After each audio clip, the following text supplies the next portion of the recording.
le diabète type 2 peut être prévenu ou contrôlé dans une large mesure. Donc voilà, il y a vraiment plusieurs possibilités pour l'éviter, enfin, plus ou moins le retarder. Donc tout d'abord, c'est une alimentation saine, c'est vraiment le plus important, ainsi que l'arrêt tabagique. Donc les fumeurs sont 40% plus susceptibles de développer un diabète. Faire suffisamment d'exercice physique, que ce soit modérément ou alors de manière plus intense, et de garder le poids sous contrôle. Donc ici, si jamais vous êtes diagnostiqué prédiabétique, il faut savoir qu'une perte de poids de 5 à 10% de, enfin, de votre masse corporelle peut améliorer le contrôle de la glycémie. Donc on va commencer par parler plutôt d'un point de vue alimentation. Donc ici, on vous a remis en rappel le petit triangle alimentaire. Donc on commence par le plus des légumes verts, ensuite on passe aux graisses euh, polyinsaturées, puis le moins, c'est, voilà, vous voyez tout ce qui est beurre et graisse saturée, voilà, globalement.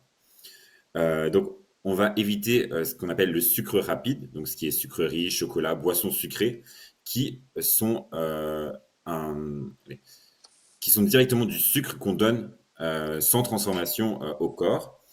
Et donc, comme je vous l'ai dit tout à l'heure, mais je me suis peut-être trompé une ou deux fois quand j'ai dit, donc le sucre, une fois qu'il est avalé, il est dans le sang et va se stocker dans les muscles ou dans le foie. Il ne va pas se stocker dans le sang. Il se stocke dans les muscles et dans le foie. Et donc, quand il est dans le sang, voilà, il va essayer de rentrer pour se stocker. Et il faut préférer les aliments enfin, les sucres lents, donc ce qu'on appelle amidon, donc ce qu'on retrouve dans le pâte, le pain complet, les aliments complets. Et en fait, l'amidon est un sucre complexe qui va mettre plus de temps à être absorbé, à être découpé en ces petites parties qui sont le glucose, et donc va permettre d'avoir un pic glycémique beaucoup moins fort.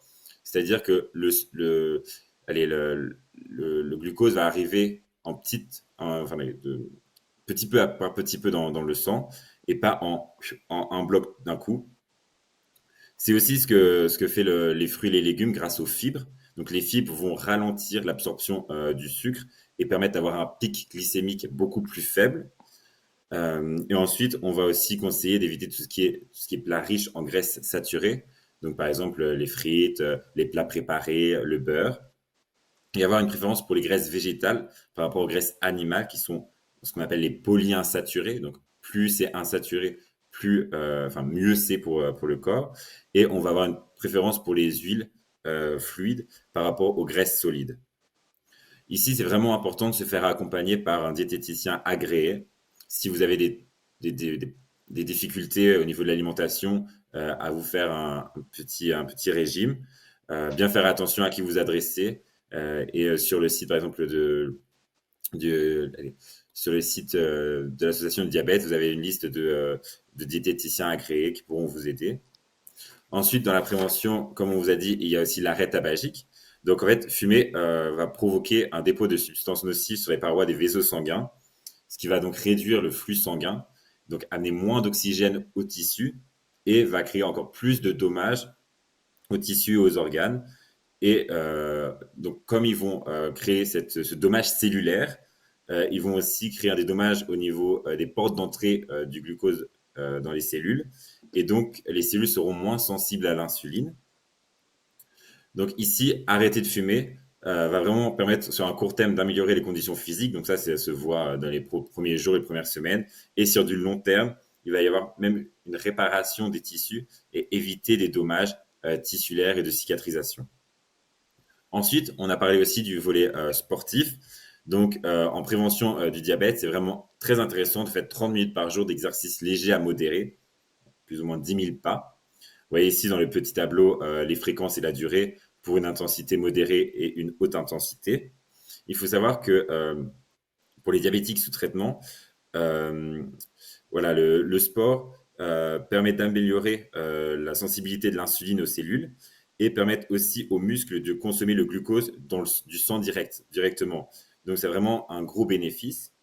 Pareil, ici, n'hésitez pas à vous faire suivre par un cardiologue avant de faire de faire un sport à trop haute intensité. Et aussi, comme je vous l'ai dit dans la première partie, de voir un podologue pour être sûr qu'il n'y a pas de blessure au niveau des pieds et que vous puissiez faire votre activité physique en toute sécurité. Ensuite, il va y avoir un suivi du poids qui est important. Donc ici, on vous a mis deux calculs de valeurs qui sont des indications. Donc l'IMC et le tour de taille. Voilà, je vous laisse regarder un petit peu au niveau des ranges, comment se situe. Ça, il faut bien faire attention que l'IMC et le tour de taille sont des indications. Donc c'est vraiment quelque chose qu'il ne faut pas prendre euh, au sens propre. Enfin, c'est une indication qui permet de poser d'en parler au médecin d'avoir plus d'informations.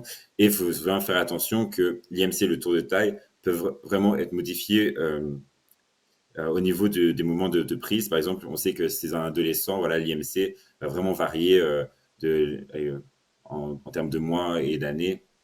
Voilà, ça va vraiment être très variable. Voilà, et donc si jamais ces préventions ne sont pas suffisantes, on va passer à la médication que Anne va vous présenter tout de suite.